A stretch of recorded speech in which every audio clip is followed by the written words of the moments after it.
ದಿಂದ ಬಂದಿದೆ. ಅನಂತ ವಾಸುಕಿ, ಶಂಖಪಾಲ, ಕುಶಿಕ ಮತ್ತು ಕಂಬಲ ಮೊದಲಾದ ಸರ್ಪರ ಹೆಸರುಗಳನ್ನು ಹೇಳ್ತಾರೆ. ತಕ್ಷಕ, ಕರ್ಕೋಟಕ, ಮಹಾವುರಗ, ಷಷ್ಠಿ ಸಹಸ್ರ ಸಂಖ್ಯ ನಾಗದೇವರು ಅಂತ. ನಾಗದೇವರ ಆರಾಧನೆ ಸಂತಾನಗಳು ಅಂದರೆ ಸಾಂಸಾರಿಕವಾಗಿರ್ತಕ್ಕಂಥ ಜೀವರಿಗೆ ಸುಖ, ಶಾಂತಿ, ನೆಮ್ಮದಿ ಇದು ಸಿಗಬೇಕಾದ್ರೆ ಅದು ನಾಗನ ಸೇವೆ ಮಾಡಬೇಕು ಅನ್ನೋದು ನಮ್ಮಲ್ಲಿ ಪ್ರತೀತಿ. ಜನಮೇಜಯ ರಾಜ ಕೂಡ ವಿಶೇಷವಾದಂಥ ಮಾಡಿದಂಥ ನಾಗನ ಒಂದು ಕೃಷಿನಲ್ಲಿ ನಮಗೆ ಲಾಭ ಆಗ್ತಾ ಇಲ್ಲ, ಕೃಷಿನಲ್ಲಿ ಬದುಕು ಸಾಗಿಸ್ಲಿಕ್ಕೆ ಸಾಗ್ತಾ ಇಲ್ಲ ಅಂತೇಳಿ ಬೇರೆ ಕಮರ್ಷಿಯಲ್ ಉದ್ಯಮಗಳಿಗೆ ಹೋದಂಥವ್ರು ನಾವು ನೋಡಿದ್ದೇವೆ. ಆದರೆ ರಾಮಕೃಷ್ಣಾಚಾರ್ಯರು ಉಲ್ಟಾ ಉದ್ಯಮವನ್ನ ಮಾಡಿ ಅಲ್ಲಿ ನನಗೆ ಹೆಚ್ಚು ತೃಪ್ತಿ ಸಿಗ್ತಾ ಇಲ್ಲ ಅಂತ ಹೇಳಿ ವಾಪಸ್ ಕೃಷಿಗೆ ಬಂದಿದ್ದಾರೆ.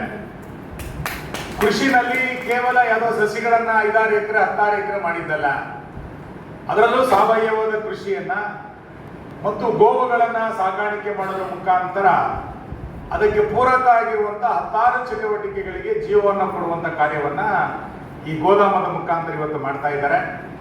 ಹತ್ತಿರದಿಂದ ನೋಡುವಂತರಿಗೆ ಗೊತ್ತಾಗುತ್ತೆ ಇಲ್ಲಿ ಮೀನುಗಾರಿಕೆಯ ಚಟುವಟಿಕೆಗಳು, ಹೈನುಗಾರಿಕೆಯ ಚಟುವಟಿಕೆಗಳು, ಕೃಷಿ ಚಟುವಟಿಕೆಗಳು, ಹಕ್ಕಿಗಳು ಮತ್ತು ಅದಕ್ಕೆ ಪೂರಕವಾಗಿ ವಿದ್ಯಾರ್ಥಿಗಳಿಗೆ ಬೇರೆ ಬೇರೆ ರೀತಿಯಾದ ತರಬೇತಿಗಳು ಇವೆಲ್ಲವನ್ನು ಕೂಡ ಒಳಗೊಂಡಂತ ಒಂದು ರೀತಿಯಾದಂಥ ಕೃಷಿ ತರಬೇತಿಯ ಕೇಂದ್ರದ ರೂಪದಲ್ಲಿ ಈ ಸಂಸ್ಥೆಯನ್ನು ಇವತ್ತವರು ಬೆಳೆಸ್ತಾ ಬಂದಿದ್ದಾರೆ.